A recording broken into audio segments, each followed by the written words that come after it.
So what's up? Kamusta? Ayos ba tayo dyan? So nandito tayo ngayon sa Rusi Capihan branch para sa update natin dito sa motorcycle na to. At last time nakakita na tayo ng kulay brown na color variant na ito. Ito yung Rusi Flame 150X. So ngayon, dito sa harap nyo, meron tayong dalawang kulay. Meron tayong cyan color na ang ganda ng itsura, ang ganda ng color combination. Dito naman sa side, meron tayong kulay white. So last time di natin masyadong identify yung kulay brown kung ano ba siya, kung dirty white ba siya, kulay white. Pero ngayon, ito yung kulay white nila. Ngayon, iikutan natin silang parehas. Walk around natin yan para at least ano nga ba ang mas trip yung kulay or color combination ngayong 2025. Ito yung bagong version ng Rusi Flame 150X. So tara, kung pahinihintay nyo, samahan nyo ako, walk around na natin. Let's go!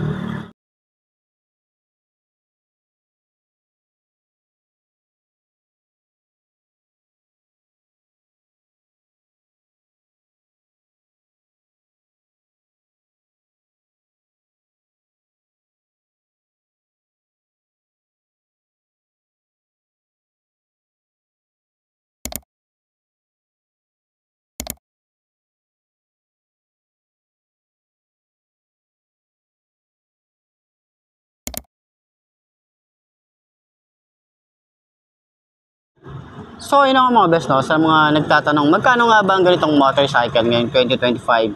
Ito ay nagkakahalaga ng 75,000 at syempre available din sila sa installment. So ilalagay ko dyan sa screen nyo kung magkano nga ba ang installment nila at yung rebate nila na 300 pesos. So sa tingin nyo, sulit nga ba ngayon 2025? Comment nyo naman yan sa baba. At para naman dun sa mga nakabili na ng ganitong motorcycle, comment nyo sa baba or sa comment section ano nga ba yung mga naging experience nyo sa motor na to. Ayos yun, di ba?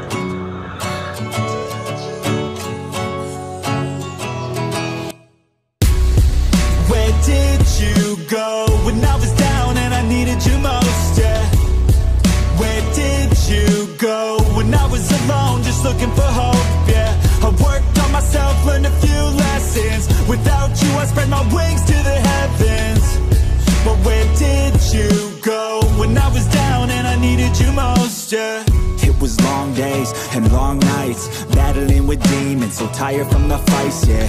I was struggling to make ends meet, thought I had you on my team, now the feeling's bittersweet, cause I... So ngayong 2025, pinagsabay ko na kasi nakita ko yung dalawa na to na available dito. Tapos yung isang kulay na brown or medyo dirty white yung datingan, pero kulay brown talaga yung tingin ko doon. Pero yun nga, sakyan natin parehas. Kung baka ano yung baka mamaya may mapansin tayo, di ba? At least may share ko sa inyo. Alam niyo naman tayo dito, honest reviewer tayo rito. Wow. So yun lang, disclaimer lang naman. So kapag naka side stand nga pala siya, maganda siyang i-side stand. Tsaka mukhang hindi siya masyadong delikado kapag iniwan mo sa mga parking area. Okay, 5 to ang aking height. Yun, no? Ang unang-una kong tinetest dito is yung height natin. Ayan. Tingkayad, sobrang tingkayad, pero manageable yan. Alam nyo naman yan. Kasi ganyan naman yung itsura natin eh. So, sa shock sa harap, ito wala tong masyadong tumutunog dito sa harap. Maganda yung pagkaka-build na ito. Turning radius, may space pa. Turning radius, ayan. Shock sa likod, sobrang lambot. Alam niyo, napansin natin dito, yung shock sa harap at likod, same siya ng pakiramdam ni Flash 150X. So, siguro same lang din yung materials na ginamit dito, kaya yung performance, same na same lang din. Pero siguro nagkaiba lang talaga sila sa looks. Kasi ito, underbone na sporty looking. Si Flash naman kasi medyo komportable lang yung ating rides. So, ayan, try natin yung isa. Saksan din natin. Pero pag sinenter stand siya, ganyan ang itsura. Magaan din, pero medyo mabigat na kapag mali yung ating pagkaka-side stand or center stand. Yung kabila naman natin tong isa. Itong kulay white. Ganda rin ng white eh, no? Pero mas angat yung kulay cyan color eh. Para sa akin ah. So, yun, no? Magaan na siya kapag ginupuan. Yun, ito naman. Oh. Shock sa harap. Ito wala rin tong wala rin masyadong tumutunog. Kasi yung tinitingnan ko talaga dito yung T-post, yung bearing niya, kung mahigpit ba. Ayan. Ito, ang ganda ng ano, ganda ng bounce. Ito na sa likod. Ayun oh, ganda. So, sa tingin nyo, sulit nga ba ang ganitong motorcycle ngayon 2025? Comment nyo naman yan sa baba para at least malaman natin yung mga hinanain nyo. Ano nga ba yung mga nag-experience nyo sa mga motorcycle na yan. Katulad nito ni Rusi, para at least dun sa mga gustong kumuha din, meron na silang may babasa dyan, meron na silang idea, ano nga ba yung performance nito, di ba? Para at least dun sa mga nakagamit na talaga, long-term review, mga owner na talaga nito, yun talaga yung legit na talagang magsasabi sa inyo ano nga ba yung performance na binibigay ng Rusi motorcycle. Yun lang naman. Okay, center stand din natin. Yun, no? Ayos. So, yun na nga, meron tayo ditong dalawang color. Meron tayong cyan color and white.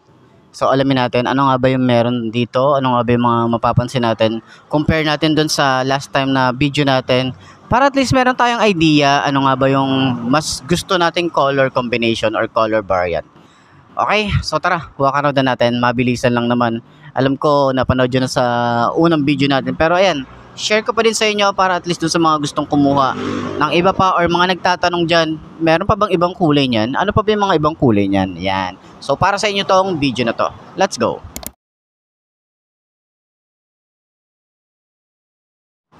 So unahin natin dito sa cyan color.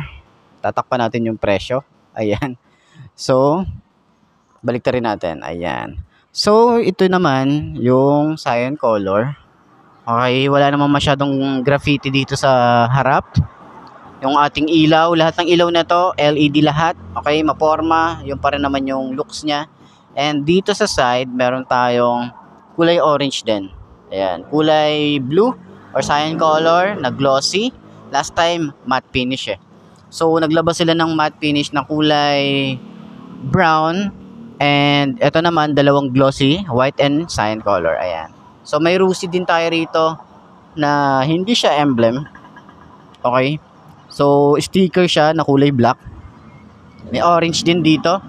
Dito sa side, may FI Euro 4, dual overhead cam, 6-speed and water cooled. Ayan.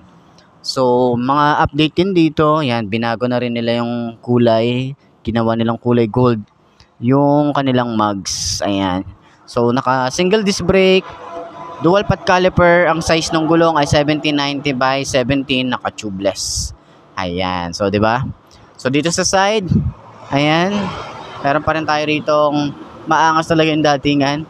Pero dito, meron din tayong kulay orange.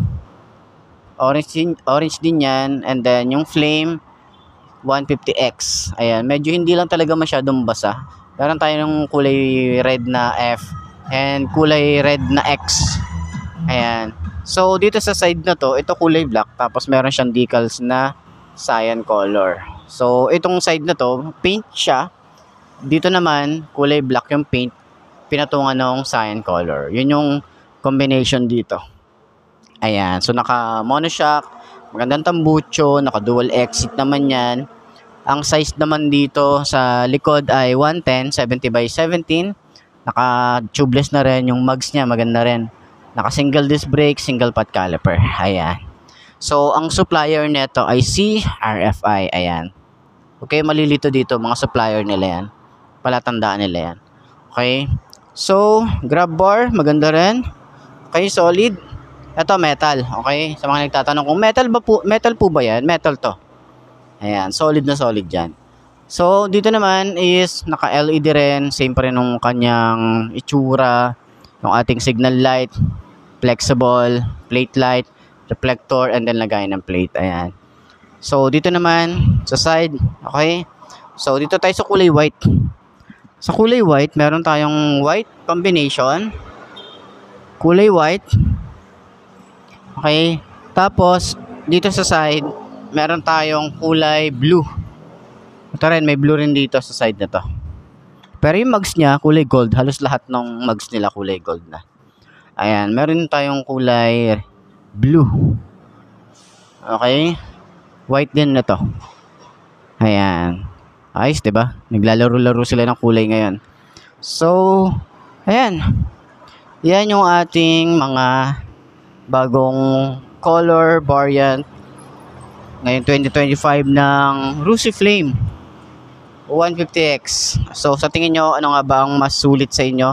Ano nga ba ang mas magandang kulay? 'Di ba? So wala na tayong nakitang kulay yellow na nilalabas si Rusi. Medyo parang nababasyata sila sa kulay yellow. Pero para sa akin parang na-miss ko yung kulay yellow. 'Di ba? Sana maglabas pa rin sila ng kulay yellow na ganito para hindi mawala yung signature ni Rusi.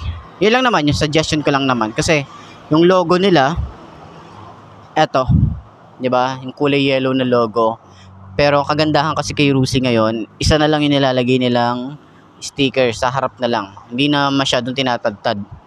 Okay, so dito sa side kasi meron din rin. Yan, side by side may Rusi. Pero okay lang yan kasi pag tumingin ka sa side din, malalaman na Rusi yung motor mo. So, hindi masyadong pansinin yung katulad ng kulay yellow doon.